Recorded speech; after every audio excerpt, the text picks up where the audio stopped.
Hello viewers, myself Amir Basha, Assistant Professor in Physics from India. In this series of lectures, these are useful for the graduates. Today I am starting electromagnetic theory. The plan of this course will be I'll divide this electromagnetic theory topic into three parts. One will be of electrostatics, second one will be of magnetostatics, then third one will be electromagnetic induction or electrodynamics, whatever you call electrodynamics. So hopefully we'll complete this course. So first sequence will be, the order of the lectures will be as follows. First I'll take electrostatics, it will of few classes, then will be magnetostatics, then again a few classes, then I'll move to the electrodynamics. Here it takes more number of classes to understand. So in this course you required from your 11th and 12th standard physics is required. If you know this 11th and 12th class physics, it is easy to understand. So anyway, I'll start here from zero level itself. Okay, so we are starting the electrostatics part. In this electrostatic, today in my class I'll discuss two important concepts: charge and its properties. That means what is the force of attraction or repulsion between the two charges. It will be calculated by using the Coulomb's law. That means I'll discuss the Coulomb's law. Then I'll define the most important topic will be field, electric field. So electric field strength I will define. Then I'll teach you how to calculate electric field due to continuous and discrete charges. Okay, this is what for today's class. So in our today's class we'll focus on charge and its properties, electric force given by the Coulomb's law. It is also called the inverse square law. Then I'll define electric field strength and calculation of electric field strength due to continuous and discrete charge distributions. Okay, fine. So let us move to the topic. First, charge and its properties. So everybody knows what is a charge. So from your lower standards, maybe in the 10th standard, maybe your 11th or 12th standards, your teachers might have told you that atom consists electrons and a nucleus. Inside the nucleus, protons and neutrons will be there, and around the nucleus, electrons will be revolving. This every science students knows it. Every students, not at all, not only of science students, even every students will know this. And also came to know that, so might have learned in the lower standard itself, proton will be of positively charged and electron will be of negatively charged. Then actually what is this charge? Then what is this charge means the same question, what is the mass? So mass of an apple, what actually it is? So generally we say it is like by birth it will have it. Some electron, by birth it will have the mass. It is an intrinsic property. Just like mass, electric charge is also, by birth electron will have the charge, by birth proton will have the charge, but by birth neutron will have the mass but not the charge. So that means we can say every particle in the universe will have the mass, but charge may or may not. So among these three particles, electron, proton and neutron, electron and proton will have the charge but neutron will not have it. Okay, so that means charge is just like mass is responsible to understand the all electrical properties of the matter. So charge is responsible for electromagnetic properties of the matter. Okay, fine. So as I said already, in the nature we found so far two types of charges. One is a positive charge and negative charge. The best example, electron will have the negative charge and proton is of positive charge. So that means, you know it, giving electrons to an object, it will become the negatively charged body. Taking some electrons, so removing some electrons from the body, it will become the positively charged. Then once it is a measurable quantity, we need to define its unit. SI units will be Coulomb after the name of the scientist. So what is the amount of charge? What is the magnitude of charge? The charge on the electron and the charge on the proton will be the basic entities available in the nature. That is the least value of amount of charge is available. The charge on the electron and proton will be 1.6 into 10 power minus 19 coulombs. It is calculated. It is calculated experimentally. The famous experiments, Millicon oil drop experiment. Okay, fine. So what we came to know that electron will have of negatively charged and proton will be of positively charged. So the natures, it is not like what is negative and what is positive. So how the electron will behave and how the proton will behave when they are placed in when they are moving in a electromagnetic fields. Based on that we have given, so one is of negatively charged, another one will be of positively charged. Okay, fine. So I have written here charge is a scalar quantity. What is the meaning of scalar? It is very well known. All physical quantities either scalars or vectors, and of course tensors also will be there. In electromagnetic theory will come occur tensor quantity also. So at present charge is a scalar quantity and charge is transferable. We can transfer from one body to another body by some techniques. So the one of the important property of the charge will be charge is a conserved. What is the meaning of conserved? You might know very well this word like energy conservation. So mechanical energy is conserved. Just like linear momentum is conserved. Just like that charge is also conserved. The total charge of an isolated system is always remains constant. So before something happens and after something happens, the charge will be remains same. Say for example, if it's very well known, you take HCl. HCl will become H plus and Cl minus. So before that HCl molecule will have the zero charge. After the reaction also it will be ions is there, H plus ion and Cl minus again the charge will be 0. So that means before the reaction and after the reaction, that means ionization, you can say the charge will be remains conserved.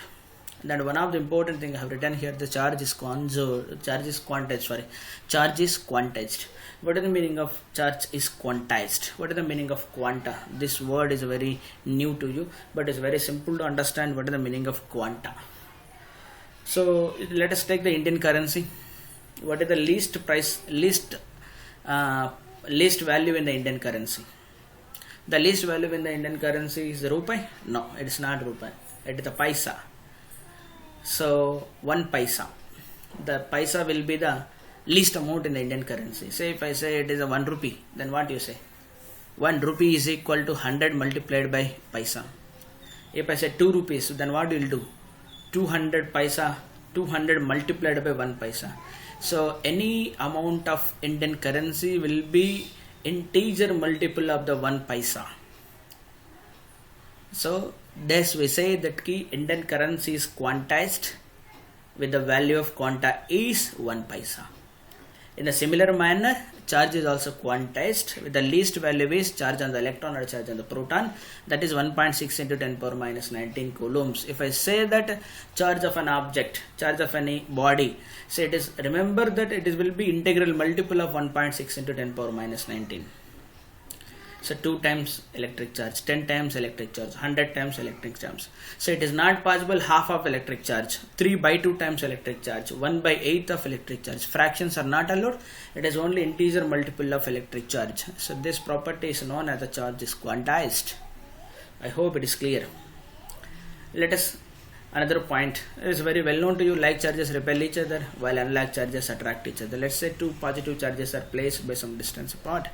Both are the like charges, so they repel each other. Similarly of negative charges, let's say minus and minus, then again they will be repel each other. Like alike charges you take, one is a positive charge, another one will be negative charge, they will start attracting each other. So another important property I have written here. So what is that important property will be? A charged body may attract, here I have written, a charged body may attract a neutral body or an oppositely charged body, but it always repels similarly charged body. Okay, fine. Let's see what is the meaning of this. So what I have written here, charged body may attract a neutral body. So it will be surprised how a charged body will attract a neutral body. So it will attract. So you will came to know I'll explain in the induction. When we charge a body by induction method, there you will came to know even a charged body will start attracting the neutral body. or here a charger body may attract a neutral body or an oppositely charged body. It is very well known to you. If it is a plus charge is there, automatically attract the opposite charge, means minus charge. If it is a minus is there, automatically, but it always repels a similarly charged body. So that means a positive charge will always repulses the positively charged body. A negatively charged body repulses the negatively charged body. Okay. So that means if you want to test whether charge is there or not, so one body is given to you and asked to find out whether charge is present on it or not. So the best thing will be not attraction. The best thing will be repulsion. Repulsion is the best test for whether the body is charged or not. Because if you follow the attraction method, even neutral bodies may be attracted. Then how can you say that charge is present or not present on that body? Okay.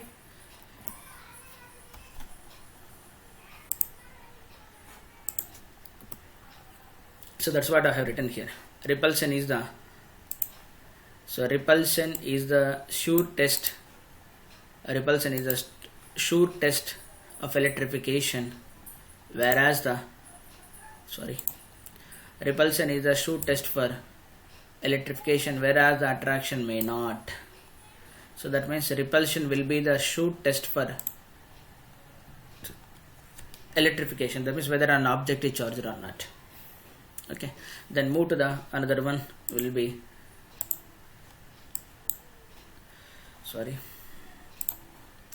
charge is always associated with mass. That is, charge cannot exist without mass, though mass can exist without charge. So what is this property will? Charge is always associated with mass. So that means electron has a charge. Then I said already, by birth it has a mass also. Charge cannot exist without mass. So that means if charge is present means there is a particle having charge. That means automatically particle means it has a mass. Though mass can exist without charge. So the best example, neutron. You know that a neutron will have the mass but no charge. Okay, fine. I hope it is clear. Let us take the next point will be charge is relatively invariant. What is the meaning of this invariance? Invariance means if I want to measure the charge, let's say I will measure from the laboratory frame, I am sitting in the inertial frame, I am measuring the charge value. Now another one will be moving in a rocket or moving in a train or moving in a flight.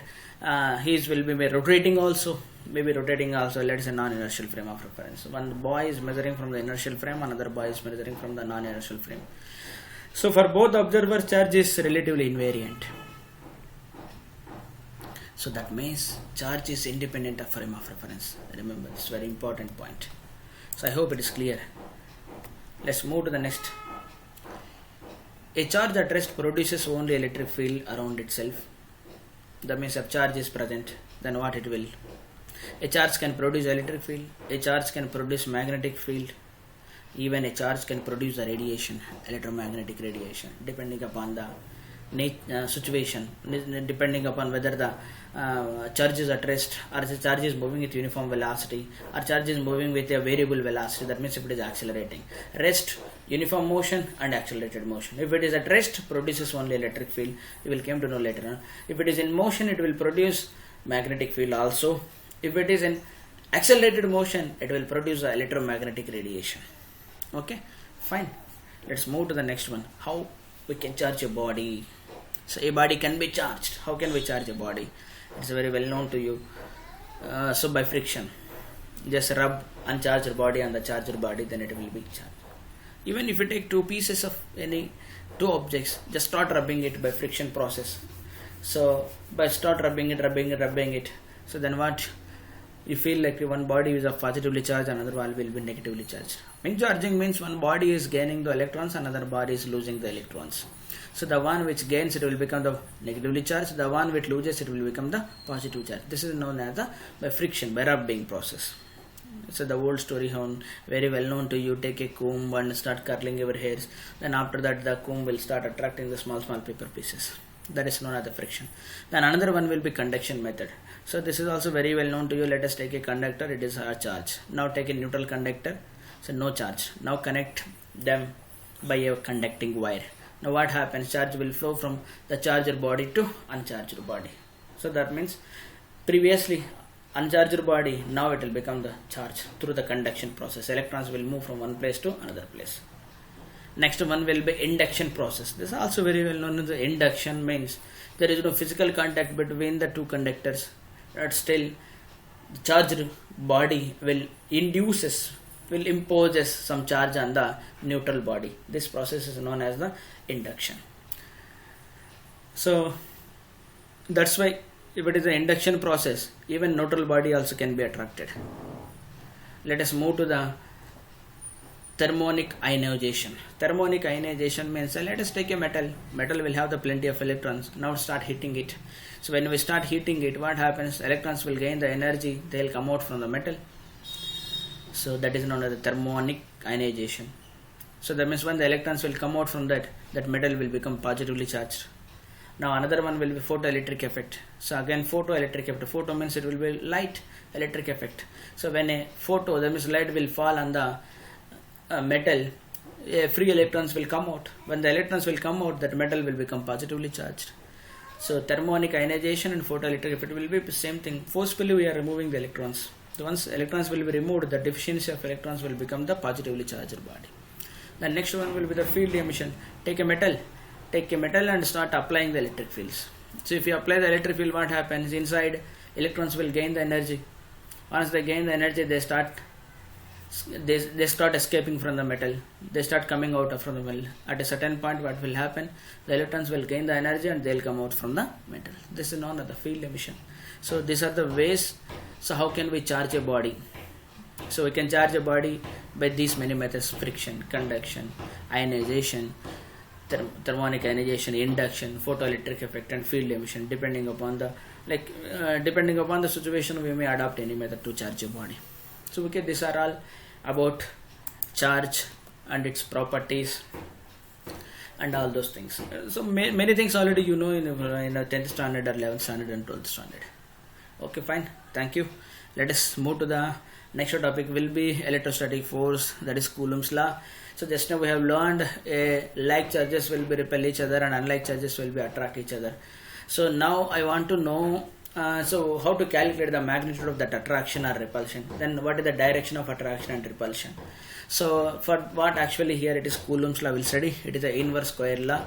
So it is one of the fundamental law of nature. So fundamental law of nature means it is experimentally determined. There is no theoretical proof for it. So then Coulomb studied many experiments, and what he stated finally, what he stated will be here. So that force of attraction and the force of repulsion between the two charges is inversely proportional to the square of separation r between them. So is inversely proportional to the. So fine, what Coulomb says. So according to Coulomb's law, the force of attraction and repulsion between the two charges is inversely proportional to square of separation between them, and directly proportional to the product of two charges. So let's say Q1 and Q2 will be the charges. The force will be directly proportional to Q1 and Q2 and inversely proportional to square of the distance between them. And one of the important properties that I have written, that is it is a conservative force. This I have written, it is a conservative force in nature. You know what is the meaning of conservative force. So conservative force means work done for a closed path will be 0. So for every conservative force there is associated potential energy that we can define. So okay, fine, that have already run in the mechanics of topics.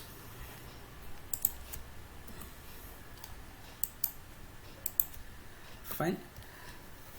Then we have used here two point charges are separated by. What is the meaning of point charge? The point charge means a particle of zero size. So that means generally we can treat electrons and protons will be of very well. They are very simple. They are particles. So okay, fine. Now that's what we have discussed. The force between two charges. Let's say I have taken the Q1 charge will be here. Then Q1 charge will be here and Q2 charge will be here and separated by some distance r. Then they are positive charge. So we know that they repel with each other. Then here I am taken positive charge and negative charge, and of course they will attract with each other. Observe the force of attraction or the force of repulsion will be acting along the line joining between them. So the direction of the force will be along the line joining between them. Remember, if it is attract, along the line joining. If it is repel, along the line joining. So it means attraction means the separation between them will be decreasing. Repulsion means the separation between them will be increasing. The force will be is, so Ke, that is electrostatic constant, that is Coulomb's constant, that is Q1 Q2 divided by R square. So fine. Then what is that constant? That constant is the value of determined experimentally. That will be is equal to, so 1 upon 4 pi epsilon naught. So lower case of Greek epsilon, it is Greek letter epsilon, it is called as epsilon. It is known as permittivity of the free space in the sense vacuum. So the value is also experimentally determined. The value of epsilon naught is 8.854 into 10 power minus 12 SI units, or otherwise directly 1 by 4 pi epsilon naught. You can remember 9 into 10 power 9 Newton meter square Coulomb square. So that means the Coulomb's law is very simple. Then what it says, the force of attraction or repulsion between the two charges will be directly proportional to the product of charges Q1 and Q2 and inversely proportional to square of the distance between them. Then we have to place some proportionality constant, that is the Coulomb's constant, that will be equal to 1 by 4 pi epsilon naught. Epsilon naught is known as the permittivity of the medium. Remember, it is a vector quantity because force is a vector quantity. So force is a vector quantity means we have need to assign the direction. So the direction I already said, suppose Q1 is attracting Q2, so then the line will be from Q2 to Q1. Suppose so Q1 is repelling Q2, the line will be from Q1 to Q2, it will be away. So the direction of the force will be here, it is relative, it is not absolute. Okay, fine. So I have written here, so it obviously obeys the Newton's third law of motion. I have written here Newton's third law, it obeys the Newton's third law. That means for every action there is equal and opposite reaction. That means suppose for example first body attracting the second body, then automatically second body will also attract the first body. Suppose if it exerts 100 newtons of force, first body is exerting 100 newton force on the second body. Definitely according to Newton's third law, second body will also exert same amount of force in the opposite direction. So okay, fine. I hope it is clear to everyone. So what is actually superposition of forces? So the superposition of forces will be understand like this. Let's say I have the group of charges. Let's say there will be 3 charges, Q1, Q2, Q3. I am asking what is the net force acting on the Q3. So be careful here. The force acting on the Q3 will be due to Q1 also will be there and even due to Q2 also will be there. So then how to calculate the net force on Q3? So it is very simple. What the superposition of theorem says, the principle of superposition says, calculate force on Q3 due to Q1 alone, assuming Q2 is absent.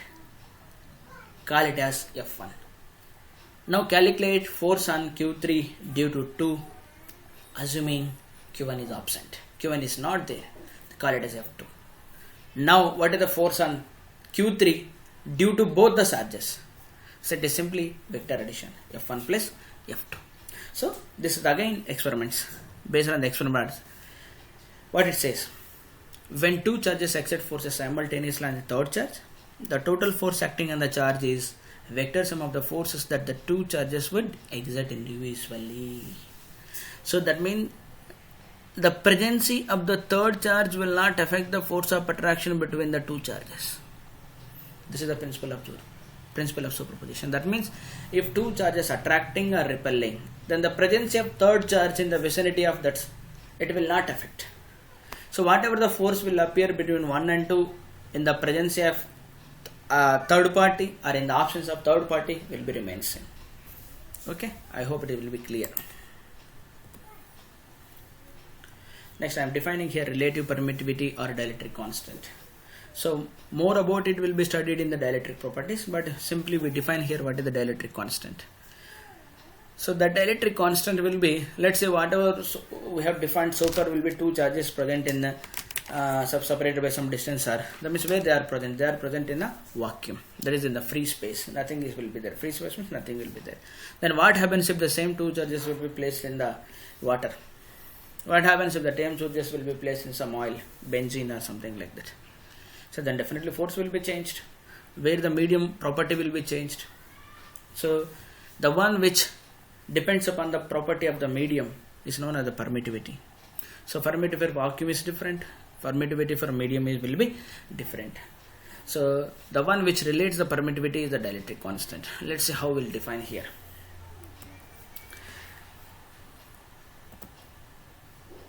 So here in the second part, so how we are defining the dielectric constant. We are defining the dielectric constant very well in the simple manner. The absolute permittivity here we are defined. The absolute permittivity of a material will be defined as a ratio. That is the ratio of two quantities. One is permittivity of the medium, two permittivity of vacuum. Epsilon divided by epsilon naught is defined as the dielectric constant of that medium. That means dielectric constant of any medium will be is equal to permittivity of that medium divided by permittivity of the vacuum. Remember, it will be greater than 1. So the next, so obviously even another way of defining it is force acting on the two particles when they are placed in air with a separation r. So let's say it is force F air. Now the same two charges placed in a medium Q1 and Q2, separation again remains fixed. Now calculate the force. Let's say Fm, that is force in the medium. Now divide these two, force in air divided by force in medium, that I'll get epsilon by epsilon, that is known as the relative permittivity of the medium. So 1 by 4 pi epsilon naught Q1 Q2 by r square. But in case of F medium, it is not 1 by 4 pi epsilon naught, it will be 1 by 4 pi epsilon. So Q1 Q2 by r square, that's why I'll get it.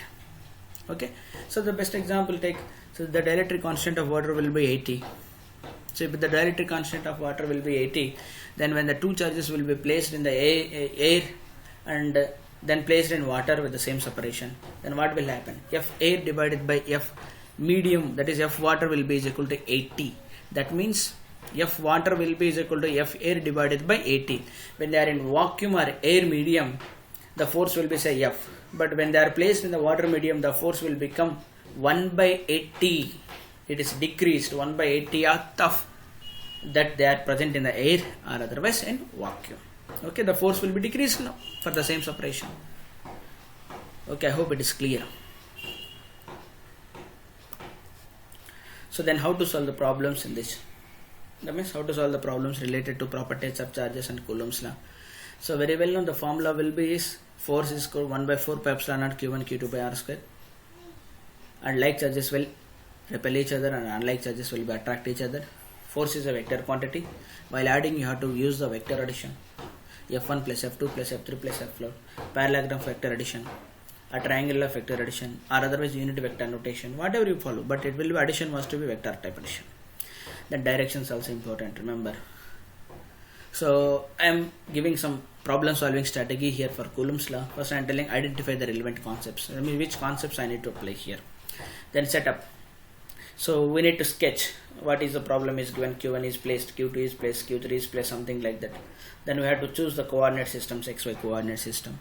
So then on which, like the problem will ask to find out the electric force on one or more particles. Then identify what they are. So then this is called the setup. Then execute. Once you know the setup and everything, then we'll execute that logic.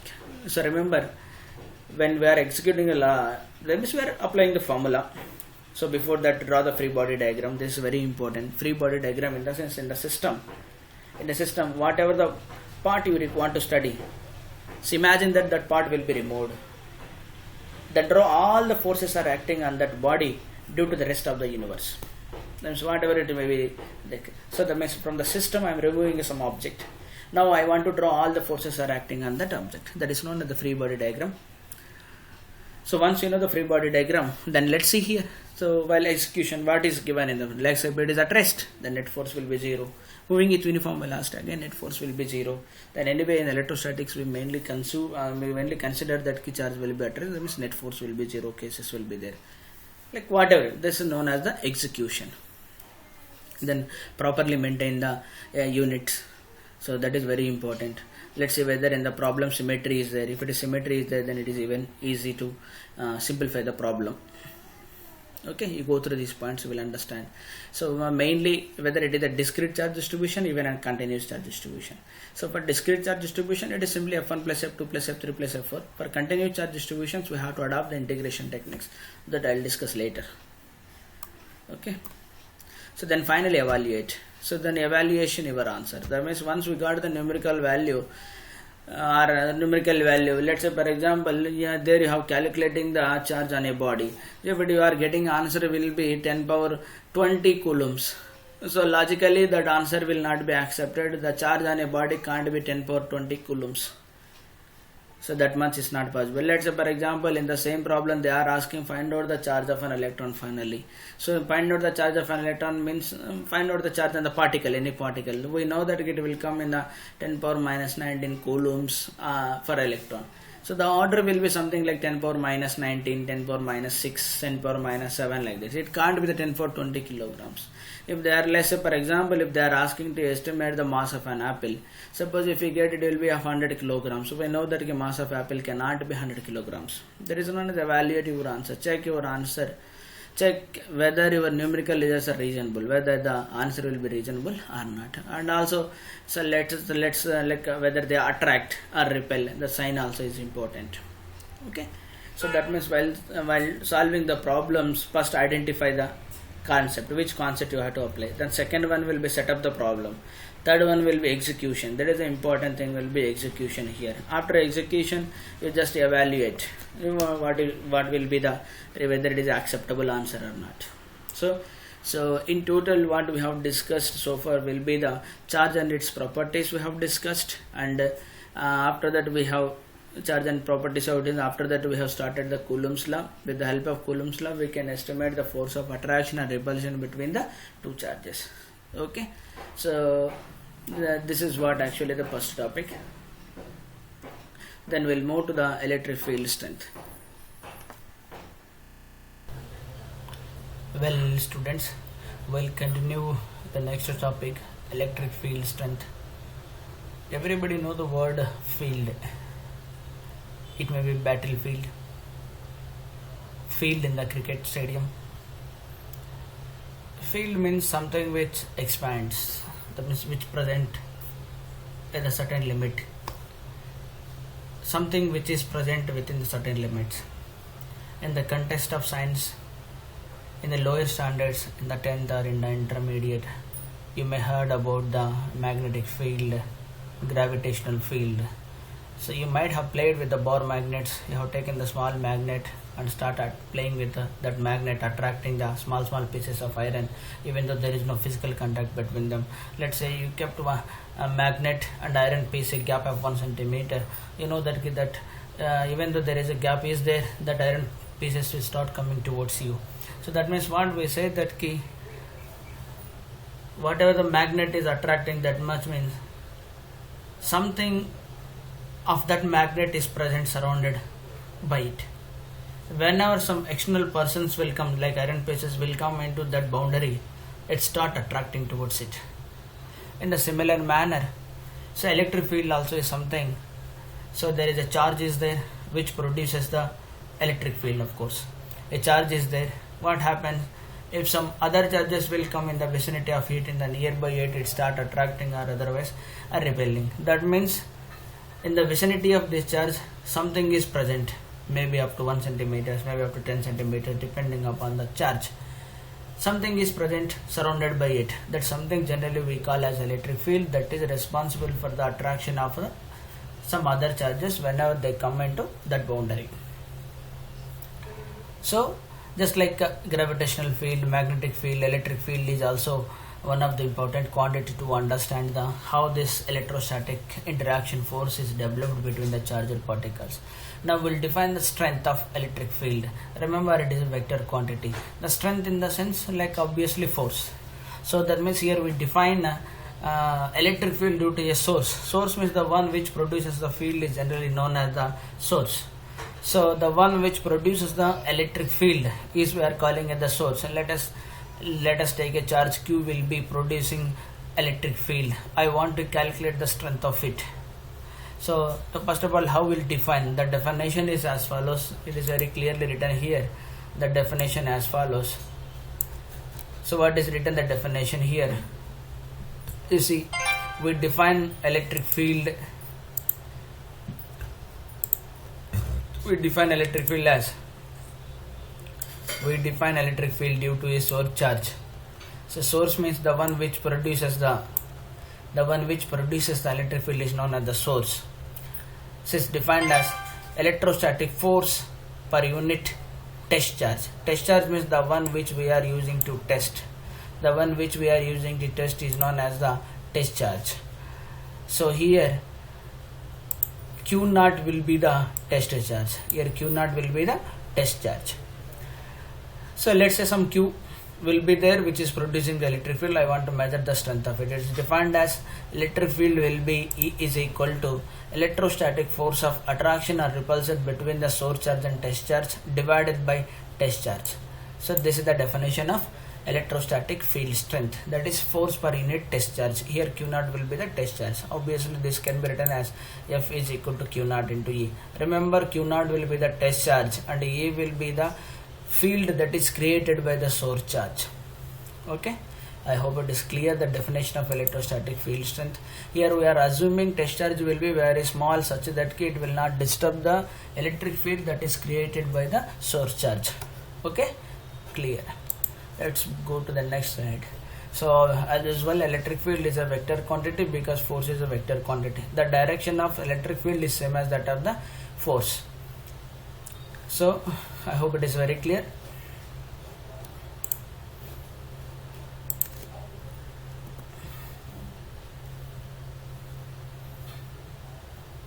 So remember, one thing is very important here. See whether Q naught is present or not present. Source charge will always produces the electric field. Something like, same example, you take the bar magnet, magnet start attracting the iron pieces. So whether iron pieces are present or absent, that bar magnet will have the property of attraction. The property of attraction is present all the time. It is an inbuilt property. By birth it has that property. It doesn't mean that whenever iron pieces will come, that time only that property will come. Whenever iron pieces are not there, that property will not be there. So whenever iron pieces will come to vicinity of it, it start attracting. It is a testing. Just we need to visualize it. So for that purpose, testing purpose, that is coming. In the similar manner, electric field produced by a source charge always present. It is not necessary that whenever test charge is there, that time only electric field is present. Whenever it is not there, that time it will not present. That is wrong concept. Electric field is the inbuilt property of the source charge. Whether vicinity charges are there or not there, it is inbuilt property. It is always there. So that's what I have written here. So what is written here? It is clearly mentioned. Note that E is the electric field produced by some charge or charge distribution. It is not the field produced by the test charge, of course. Here, so here I written. Note that the existence of the electric field is the property of the source. The presence of the test charge is not necessary. Be careful here. It is not necessary. It is not necessary for the field to be exist. So what actually the test charge serves as detector of the electric field. It just serves only detector of the electric field. So okay, be careful. So move to the next. So what is written here? Electric field due to a point charge. So let's say source charge is there, that is Q. I want to determine the source charge is there Q here. I want to determine source charge Q is here. I want to determine the field due to this charge. So S will be the source charge. It is present here. I want to determine. So just here I want to determine the field. So what I said here, it is the electrostatic force of attraction or repulsion between the source charge and the test charge. Q naught will be the test charge here.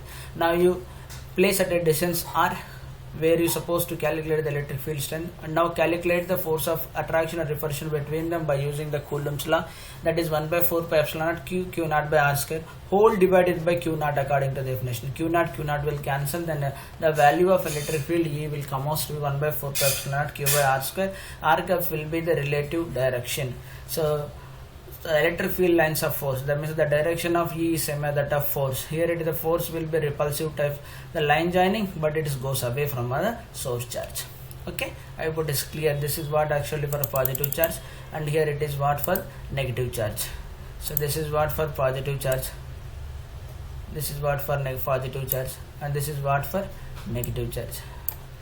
So I hope it is clear to everyone what is the meant by for positive charge and what is how it will be for negative charge.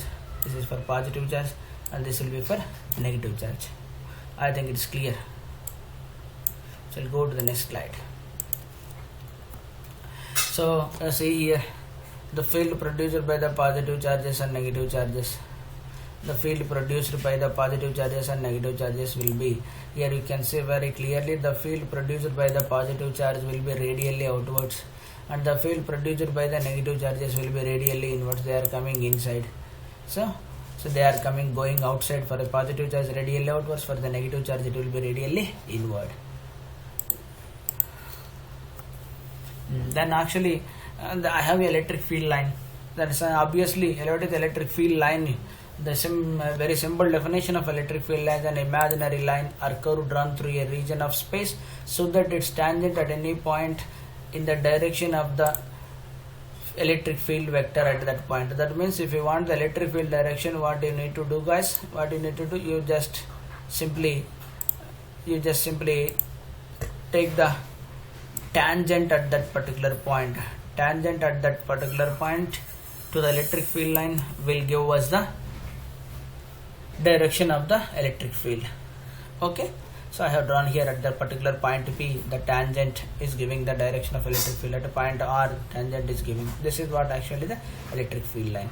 This curved line will be the electric field line, and tangent to the curve. So tangent to the curve is easy to calculate, that you have learned in the calculus course.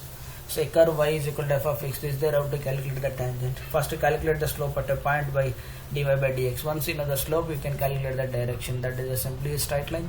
So straight line equation, y minus y naught is equal to slope, that is dy by dx into x minus x naught.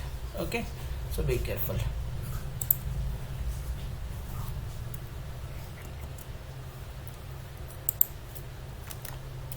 So here you observe, to equal and opposite charges, generally we call as a dipole, how the electric field lines will look like. If you clearly observe here, for a negative charge, the electric field lines will converge. So all the field lines will come towards it. For a positive charge, the electric field lines will emerge from it, will diverge from it. So lines will start from here and they will end here. So this is the nature of electric field lines due to electric dipole. Now see here, to like charges, both are positive charges here. Both are positive charges. We know that they repel with each other. So that means electric field lines will emerge from here and they'll tends to infinity. They'll emerge from here, they'll tend. So they'll show the repulsive nature here.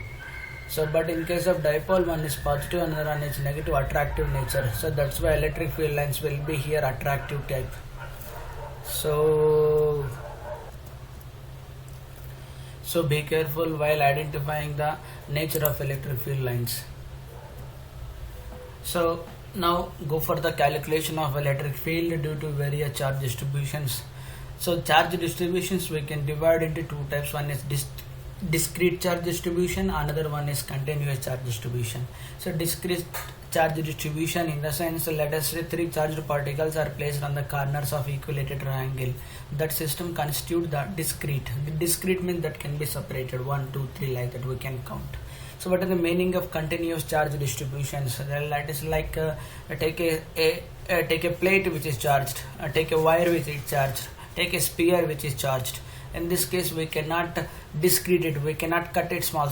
We cannot cut it charge 1, charge 2, charge 3. We cannot count. It is uncountable. Continuous charge distributions. Just like it is a discrete mass system and continuous mass system only. In continuous distributions, we have the line charge. So that means where the charge is distributed along a line. So for example, a wire is positively charged. A thin rod is positively charged. So that type of things we call as the linear charge. So line of charge or linear charge density. So linear charge density in the sense that charge per unit length. So charge per unit length, charge divided by length is known as the linear charge density. So even sometimes we have surface charge densities. Surface charge density in the sense the charge is distributed in the area. So let's say spherical shell you take. If I give a charge, the charge will be distributed on the surface. So let us take a square plate or rectangular plate. If I give a charge, it will be distributed on the surface. It is known as the surface charge, and surface charge density is defined as charge per unit area. Then we have the volume charge density. That volume charge density we define as, so volume charge density, that is charge is distributed in the entire volume. Let us take a solid sphere. So the charge will be there inside. That means everywhere charge is there. We say that charge is distributed in the entire volume. There we define volume charge density, that is rho, Greek letters, all this lambda, sigma, rho are the Greek. It is defined as charge per unit volume. Charge divided by volume. This is the diagram shows very clearly all those things. So clearly I already explained. So rho is the volume charge density, charge per unit volume. Sigma is the surface charge density, charge per unit volume. Lambda is the charge per unit length. So that is charge per unit length, linear charge density. So if it is a uniform, it is simply you write Q by L for linear charge density, Q by A for surface charge density, Q by V for volume charge density. So then what about if the charge is distributed non-uniformly? If the charge is distributed non-uniformly, then how to do? So if the charge is distributed non-uniformly, then again the treatment will be remain same. So we'll take the small element like that. So that time rho will be written as dq by dv, that is dq equal to rho into dv. That is volume charge density multiplied by volume of the small element what we have considered. Sigma is the surface charge density multiplied by dA, volume of small element, area of small element. So dq is equal to lambda into dl. Lambda will be the linear charge density, dl will be the length what we have considered. So okay.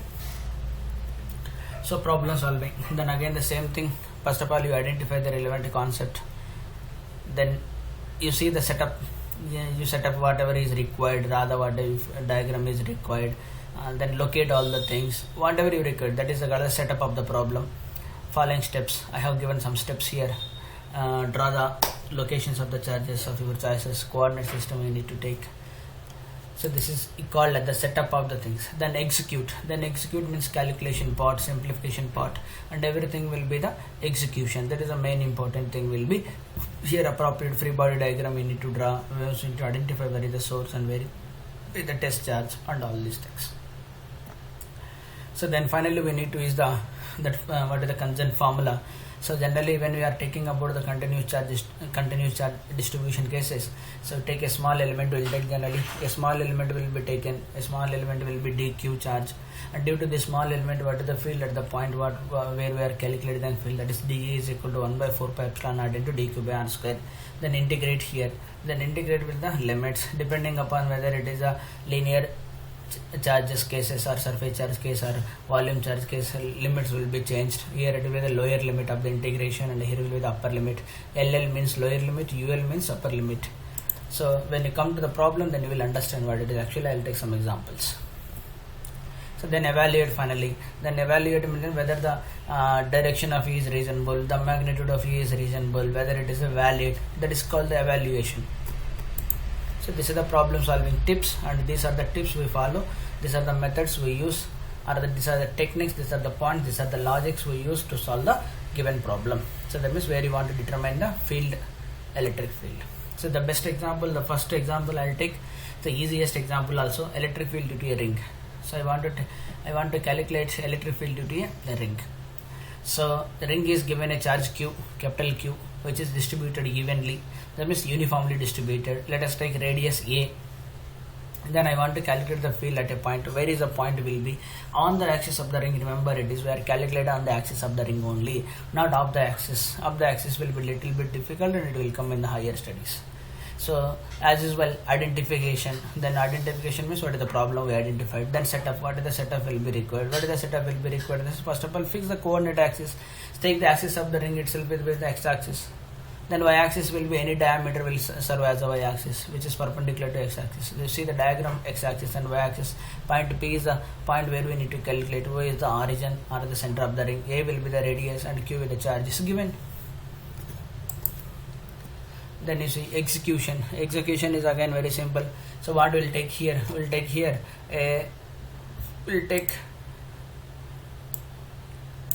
what we'll do here, take a small element. So we'll take a small element. So here I am taking a small element. See, this is the dq will be the small element I am taking here. So due to this dq, what is the field? Field due to a small element, that is 1 by 4 pi epsilon naught q by r square. So from here to here, so 1 by 4 pi epsilon naught q by r square, this will be the r. And this is the x and this is the a. This r will become square root of x square plus l square. So what is the electric field? Assuming ring will be positively charged. For a positively charged, the electric field is away from it. That means electric field direction will be, in which direction the electric field will be? The electric field direction will be in this direction. This is the direction of electric field. So this will be the electric field direction. Okay. Now resolve into two components.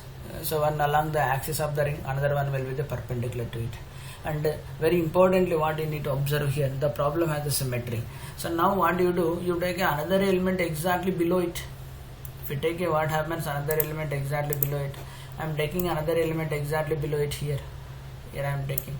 So due to this, again the small element I am taking, it is a dq, where the field at this particular point, again the r will be same again, it will be square root of x square plus this will be the a square. Then in this case the field direction will be, in which direction the field will be? The field will be in this direction. The field will be in this direction. The magnitudes will be remains, remember. Now again resolve into two components, one will be along x axis, another one will be along y axis. So this is along y axis, so this is along x axis. So resolve. So along x axis it will be contributed, along y axis it will be cancelled. All the y axis components will be cancel each other. So all the y axis components cancel each other. That is very important thing here.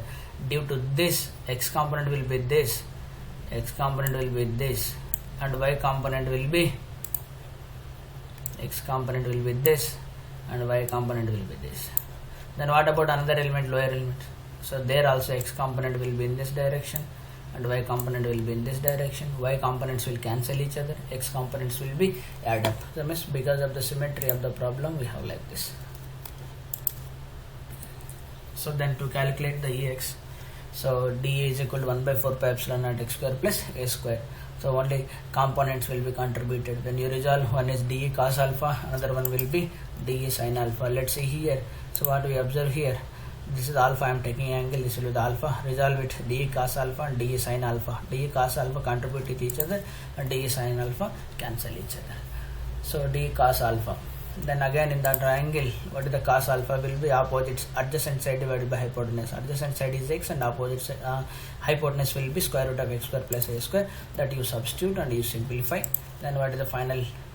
So this is due to small element. Now we need to integrate. So when we integrate from the lower limit to upper limit, so lower limit to upper limit we are integrating. So complete ring, lower limit will be this, let's say the point will be 0 and the total length will be 2 pi a. Here what I am doing, see here I am using the lambda concept. Lambda means charge per unit length. So if you want charge, lambda multiplied by some length, whatever the length we are taken. So what is the length we are taken here? The length will be, so length of that ring we have taken, that length of the ring will be ds. So okay, fine. So now lower limit and upper limit integrate, the finally you will get the answer will be like this. So the answer will be like this, and be careful here. So what is the be careful here? Electric field will be showing the direction will be I cap. So electric field will be doing the direction I cap means the field will exist only along the axis of the ring, x axis, the axis of the ring.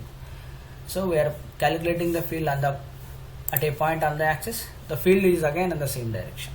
Okay, be careful. So this is what electric field. You remember, try to remember this formula will be useful for the examination purpose.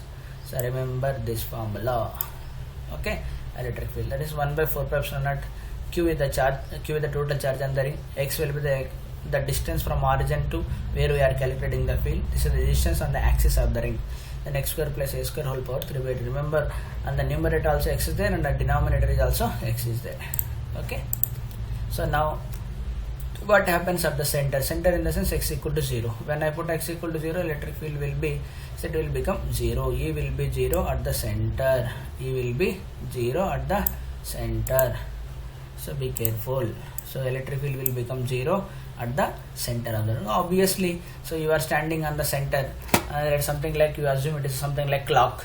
So at 12 o'clock there is a charge. And even at 6 o'clock also there is a charge. The locations of 12 o'clock and 6 o'clock there is charges. one will pull you towards it, another one will pull you out. So that means something like two equal persons are pulling in opposite direction. Then what will happen? You will stay there only. That is the equilibrium. So net force will become 0. Now what about the situations where you are far away?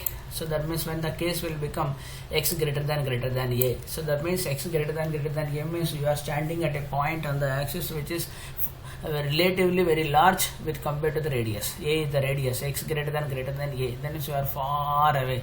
Then how the ring will looks like? Ring will look like a small piece in the sense a point chart like this.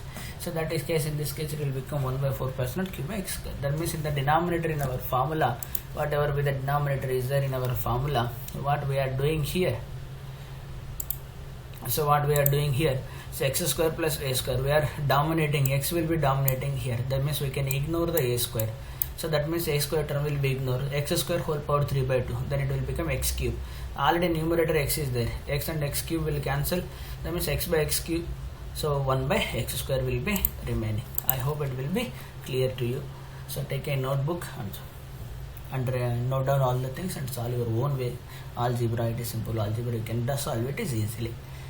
Then one of the important thing will be E will be maximum whenever d by dx is equal to 0. I want to calculate the maximums. At the center what we find, it will be 0. Okay. Even at far away, when you go to the infinity, there also field will become 0.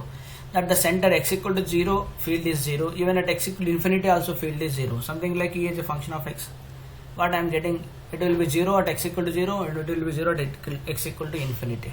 So that means according to Rolle's theorem of calculus, in the Rolle's theorem calculus, if it so happens, then there exists some extremum point that may be maximum or that may be a minimum.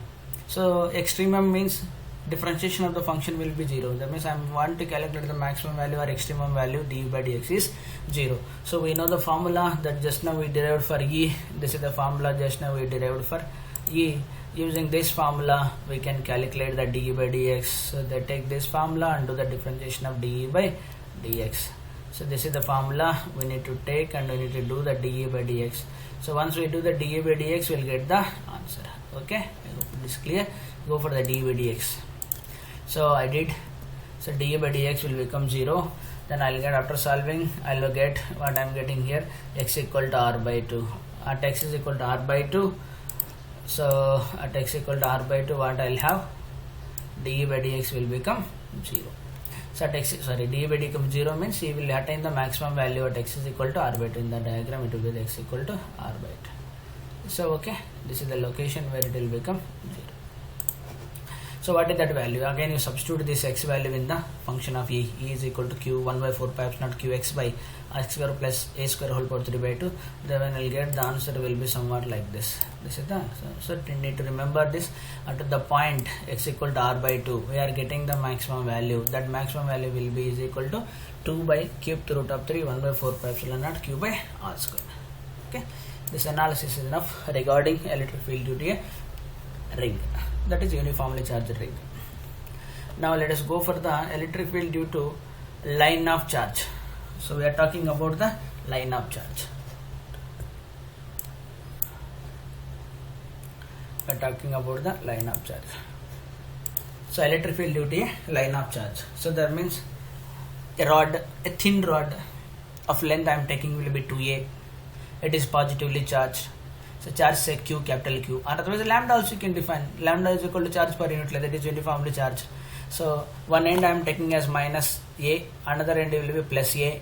So this will be the origin, my plus a and minus a I am taking. That means total length will be 2a. Lambda is equal to charge per unit Q by 2a.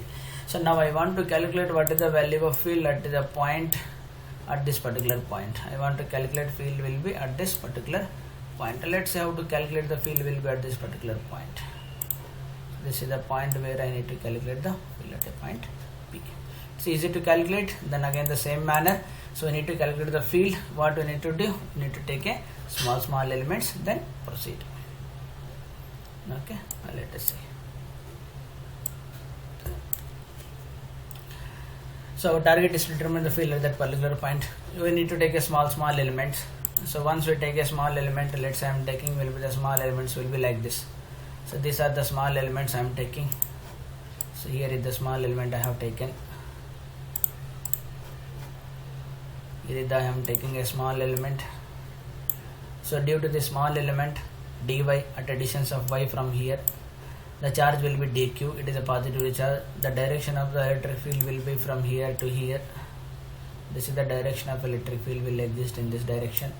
Then I need x component vector. This is alpha and this is alpha. X component dE cos alpha, y component dE sin alpha. Similarly, you take another element here. In that case, electric field will come in this direction. So then again, this angle will be same alpha. This angle will be alpha, dE cos alpha and dE sin alpha. So you observe one thing will be here, dE cos alpha will be adding up and dE sin alpha will be cancel with each other here. So these are the things will be cancel with each other. These things will cancel each other. These are will cancel each other. This will be add up each other. This will be add up each other and it is alpha. This will come as cos alpha term and this also will be coming as cos alpha term. So cos alpha terms will be adding each other and sin alpha terms will be cancel each other. So okay, so that's what I have written here. So take a charge dq, then field due to that is 1 by 4 pi epsilon q by r square. Then as usual dq will be written as, so lambda multiplied by length. Lambda is q by 2a, length will be dy. R square in the sense that distance from that place to this place. So this is y we have taken and this is x we have taken. So this is y we have taken and this is x we have taken, and this will become r, that is equal to square root of x square plus y square. So that is the distance. Okay, that's what we have written in that formula. So whole square is there, it will cancel. So this is the electric field due to a small element which is taken at a distance of y. Okay, fine. So now let's see the simplification. So dE cos alpha and dE sin alpha. What is, I have written x component field and y component field. So we need to limits from minus a to plus b. I already said y component will become 0. So let us, you see the integration, it is easy, you can calculate, it will become 0. Then what about y component? Along y there is no component, that will become 0. We have only x component. I hope it will be clear to you. You go through it, will understand very easily. That means electric field will be, so it is only along the x axis. So that means electric field is perpendicular to the length of the rod. So you need to remember these formulas to solve the problems. Okay, I hope it will be clear to everyone. So how to calculate electric field due to a line of charge. Now we'll move to the another case here. What happens when x will be greater than a? The situation will be like this, where we are far away. So when we are far away from the rod again looks like a point charge. So a small, means a rod of 10 centimeters length, and we are looking from a distance of 10 centimeters length, and we are looking from 1000 centimeters or 1 meter. So or otherwise even more, the such situation will be like that x is greater than a. That means it will be negro, x square term and a square term. So a square term will be ignored. That time what we have, so we have this type of formula, we'll get it is like a point charge. Then even another situation you take, then what is the case of a greater than x? So that means x is less than a. We are just nearby the rod. So rod is there, we are looking about. Just from the rod we are at a distance of 1 centimeter. Say a rod is of 10 centimeters and we are standing at a distance of simply 1 centimeter. Then that case the rod will be very long, something like you are standing in front of a mountain Everest, or you are standing in front of a Eiffel Tower. Then how it looks like? So very long it looks like.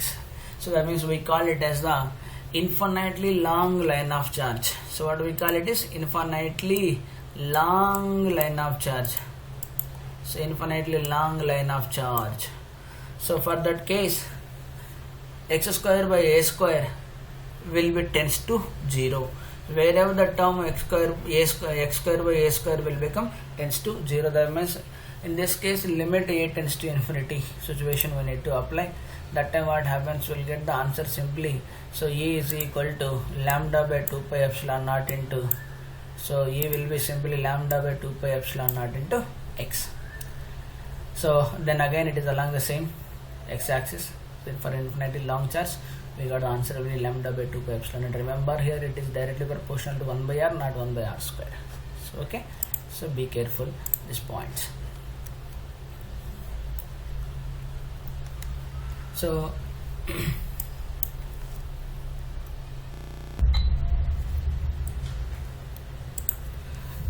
so guys, let us take then another example, electric field due to a line charge. But in the case we are determining the field at a point P. The point P lies on the same axis of rod. It is not perpendicular to that. That is what actually in the previous problem you have taken the point P is a perpendicular, but now it is a point P on the axis which is at a distance a from one end. As usual, lambda will be the charge per unit length, L with the length, Q with the charge, and A is the point from one end where we need to calculate the electric field. As usual, the same manner, you take a small element, so at a distance x from the point P, we are taking the origin, and x-axis will be along the length of the rod and y-axis will be perpendicular to it. Let us take at a distance x a small element we have taken. Due to the small element you calculate the field. Due to the small element will be 1 by 4 pi epsilon naught q by r square. So q will be equal to charge per unit length, that is lambda into dx, that way x square. We have broken up into small pieces, then we did like this. Then we need to integrate with the proper limits. We need to integrate with the proper limits. So lower limit will be a and upper limit will be l plus a. It is very clear from this. So from where to where x we need to array. Starting of the rod will be here and ending of the rod will be here. So from here is the origin. So this will be the x equal to a, and this will be the x equal to, this is l and this is a. Total will become l plus a. So that's why the limits I have written here. Lower limit is a and upper limit will be l plus a. Then as usual you can just integrate all the things, you will get the answer. So just it is a matter of integration part will be here. So integration 1 by x square is minus 1 by x, then you put the limits, so then you will get the answer. Okay, I hope it is clear. Then go through it, it is easy to understand. Now we are taking another example, field of a uniformly charged disk. So again it is uniformly distributed. So charge q is distributed on the disk of radius r, and we need to determine the field at a point P on the axis of the disk. So remember one thing, disk is a collection of rings of varying radius. So radius r equal to 0 and to r is equal to capital R. So a 0 size ring will be present at the center of the disk, and a large ring will be present on the periphery of the disk. That means a disk is the collection of rings. That's it. So now the same idea, same logic you apply. You take a small rings. See here I have taken a ring, with a ring I have taken here. So I have taken the ring and its radius will be r and thickness will be dr. So this is the thickness will be dr. Now what is the field due to this ring at a particular point which is at a distance x? So ring is there and distance is there on the axis. The formula is very well known for us, 1 by 4 pi epsilon naught qx divided by x square plus r square whole power 3 by 2. Sorry, the radius, that means r will the radius, and q with the charge on this small ring, elementary ring what we have taken. So due to that we need to calculate the dq. So let's say how to calculate dq. So dq is very simple, surface charge density. dq is equal to sigma into dA, that is dq is equal to sigma into dA formula I am applying. So once dq is equal to sigma into dA, so dA will be the area element. So we have taken a ring of radius r and thickness will be 2. So sigma as well, and the ring of thickness dr and length will be 2 pi r. What is the length of the ring will be 2 pi r and thickness will be dr. So be careful, I hope understood here. So once I know dq, so the formula simply 1 by 4 pi epsilon naught dq by r square. dq will be this, r square will be, so very well, r square will be the distance from here to here, that is r square plus x square, that is you know already. That is r square. For a ring it is 1 by 4 pi epsilon naught qx divided by x square plus r square whole power 3 by 2. 1 by 4 pi epsilon naught 1 by 4 pi, and q means charge multiplied by distance x divided by x square plus r square whole power 3 by 2. Now the rings are varying, so we need to put the limits from where to where. We need to put the limits from r is equal to 0 to, we need to put the limits from r is equal to 0 to r is equal to r. A small ring at the center, a large ring at the periphery of the disk. So once you evaluate the integration, you will get the answer automatically. So the final answer will be looking like this. So remember, for the problem solving purpose, so that is sigma by 2 pi epsilon naught, the sigma by 2 epsilon 1 minus something like this. Remember this. It is easy. Once you know the logic, then calculation of rest of the things will become very easy for us. Then let's see what happens for the large disk. So that means we are standing in front of the disk which is at resistance x, and radius will be very large. That means r is greater than x. Radius will be very large. A disk of infinite radius. A disk of infinite radius where the peripheries will be present, in the sense the periphery will be present at the infinity.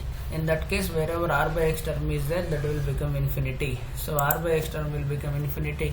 Here if you substitute the r by x term infinity, in the limit tends to infinity, r by x will become infinity. Then what I have, this term will become r by x will become infinity. This term r by x will be infinity. So this one will become infinite.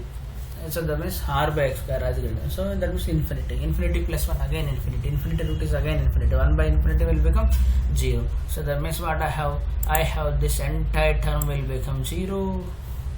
So that means what is left for me? Sigma by 2 epsilon naught. The answer for V, the answer for this situation will become sigma by 2 epsilon naught. That means a disk of infinite radius. So a disk of infinite radius we also called, it will be of infinite plane sheet. A disk of infinite radius is also known as infinite plane sheet. The answer will be very simple. It is sigma by 2 epsilon naught. We are getting the uniform field. That means field will be same everywhere. Sigma constant, 2 constant, epsilon naught constant. Sigma by 2 epsilon naught constant. That means field will be same everywhere. I hope it is clear. So that means infinitely large sheet. The field will be like this, sigma by 2 epsilon, and away from it. So never bends, going keep on straight. Never bends, keep on straight. The field will be uniform. So, okay, I think it is clear to you. Now I have taken the another example here. Field of two oppositely charged infinite sheet. I have taken another example here. Field of two oppositely charged infinite sheets. So this will be the sheet 1 of plus charge, and this will be the sheet 2 of negative charged. So this is a disk of infinite radius, a disk of infinite radius. Then two infinite plane sheets with uniform surface charge densities are separated by a distance d. Now determine the field everywhere.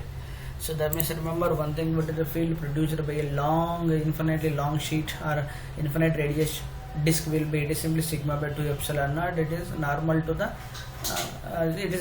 the plane of the disk or plane of the sheet. So that means very simple here. So there is a negatively charged, due to this field will come towards it. So field is coming towards it, that is A2. From this side also it is coming towards it. So I am drawing, see here. So very easily I am drawing here. So field due to this 2. So field due to this charge will be, I am drawing here. So it will be negative charge, all the field lines will converge to here.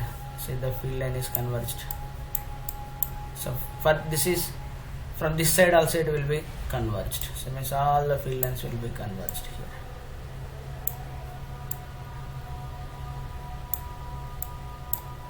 Okay, so that's why the arrow will be down here.